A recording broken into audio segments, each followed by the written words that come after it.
আসসালামু আলাইকুম সুপ্রিয় দর্শকবৃন্দ। আশা করি সবাই ভালো আছেন। আমি আলহামদুলিল্লাহ ভালো আছি। তো আজকে একটি বিশেষ বিষয়ের উপর কথা বলার উদ্দেশ্যে আপনাদের সামনে উপস্থিত হলাম। সেই বিষয়টি হচ্ছে বর্তমানে জামাত ইসলামের আমির ডক্টর শফিউল হককে নিয়ে কিছু ক্রিটিক ছড়ানো হচ্ছে তার ২ টি বক্তব্যকে কেন্দ্র করে। তো ১ম বক্তব্যটি হচ্ছে সে বলেছে যে মুসলমানদের যুদ্ধের সময় নারীরা স্বতঃস্ফূর্তভাবে সেখানে অংশগ্রহণ করেছিল। তাহলে হযরত মুহাম্মদ সাঃ বা ইসলাম যদি নারীদের যুদ্ধে অংশগ্রহণ করা সমর্থন করে থাকে, তাহলে আমরা সেটা নিষেধাজ্ঞা দেওয়ার কে? তো এই বিষয়টি একটু ক্লিয়ার করি। সেটা হচ্ছে ইসলাম এ বিষয়ে কি বলে? আ স আ আল মুস্তাদরাক আল সাহিহাইনের ৬৭২৯ নম্বর হাদিসে বলা হয়েছে যে, নুসাইবা বিনতে কাব রাদিয়াল্লাহু আনহু তিনি আ যুদ্ধে খুবই স্বতঃস্ফূর্তভাবে অংশগ্রহণ করেন। এমনকি আবু দাউদের ৫৯১ নম্বর হাদিসে আবু ওয়ারাকা রাদিয়াল্লাহু তাআলা আনহু তিনিও কিন্তু হযরত মুহাম্মদ সাল্লাল্লাহু আলাইহি ওয়াসাল্লামের সাথে যুদ্ধে স্বতঃস্ফূর্তভাবে অংশগ্রহণ করেছিলেন এবং তার অংশগ্রহণ করার জন্য তাকে হযরত মুহাম্মদ সাল্লাল্লাহু আলাইহি ওয়াসাল্লাম তাকে শহীদা উপাধিতে ভূষিত করেন। আবার সহিহ মুসলিমের ১৮১২ নম্বর হাদিসেও কিন্তু বলা হয়েছে, আতিয়া রাদিয়াল্লাহু তাআলা আনহুর কথা। আতিয়া রাদিয়াল্লাহু তাআলা আনহু তিনি ৭ টি যুদ্ধে অংশগ্রহণ করেন এবং ৭ টি যুদ্ধেই সফল সফলতা লাভ করে, জয়ী হন। তো এখান থেকে বোঝা যায় যে নারীদের যুদ্ধে অংশগ্রহণ করা সেটা হযরত মুহাম্মদ সাঃ খারাপভাবে দেখতেনই না, বরং সেটাকে আরো প্রশংসামূলকভাবে দেখতেন। কেননা নারীদেরকে যেমনকি শহীদ উপাধিতে ভূষিত করেছিলেন ওয়ারাকা রাদিয়াল্লাহু আনহুকে। এটা যদি সে অবশ্যই প্রশংসিত করেছেন, তাদেরকে এটা খুবই ভালোভাবে দেখতেন। খারাপভাবে দেখার কিছু নেই।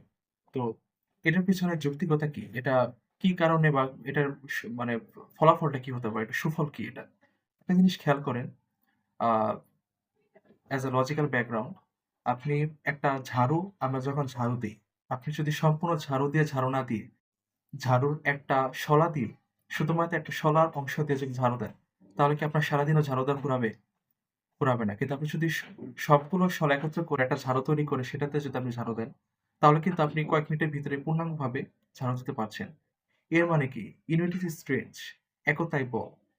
আমরা কোন কাজ যখন একত্রে করি তখন সে কাজটা গ্রহণ করা সে কাজে সফল হওয়ার ক্ষেত্রে একটা অবশ্যম্ভাবী বা সম্ভাব্যতা বেড়ে যায়।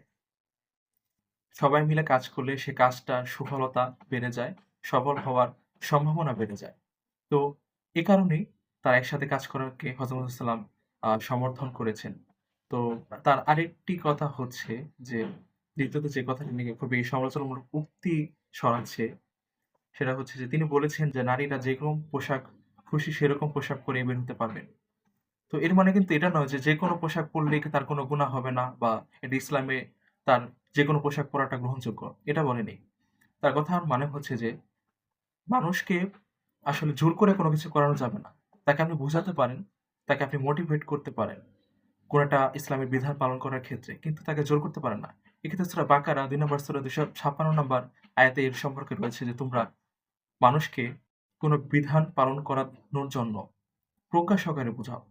তাদেরকে বুঝিয়ে প্রেরণামূলকভাবে বুঝাও যাতে তারা সেটা মান্য করে। কিন্তু জোর জবরদস্তি করবে না। এমনকি সূরা গাশিয়ার ২১ এবং ২২ নম্বর আয়াতে রয়েছে, তোমরা মানুষকে স্মরণ করিয়ে দাও, কিন্তু জোর জবরদস্তি করবে না। আবার সূরা নাহলের আ ১২৫ নম্বর আয়াতেও এরকম রয়েছে। সুতরাং আ by the all of reference we can say that যে সকল মানুষকে তাদেরকে আ আন্তরিকভাবে বোঝাতে হবে। তাদেরকে প্রেরণা দিতে হবে ভালো কাজ করার প্রতি, তাদেরকে সুফল সম্পর্কে বোঝাতে হবে, কুফল থেকে দূরে রাখার জন্য। জোর জবরদস্তি করা যাবে না। জোর জবরদস্তি করা যাবে না কি কারণে? একটা জিনিস দেখেন, ধরেন আমি একটা হাতে একটা জিনিস দিলেন সেটাকে আপনি মুট করে ধরতে বললেন। আপনি যদি আমাকে জোর করেন মুট করার জন্য, আপনি কিন্তু জোর করে মুট করতে পারবেন না। আমি যদি না চাই। একমাত্র আমি যদি চাই তাহলে সেই জিনিসটিকে আমি মুট করে ধরতে পারব।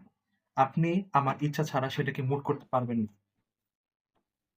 এর ঠিক তেমনি একটা মানুষ যদি নিজের থেকে না চায়, তাহলে সে ইসলামের কোন বিধানকে আঁকড়ে ধরতে পারে না। তাকে অন্য কেউ আটকে ধরাতে পারে না। এটাই হচ্ছে মূল বিষয়।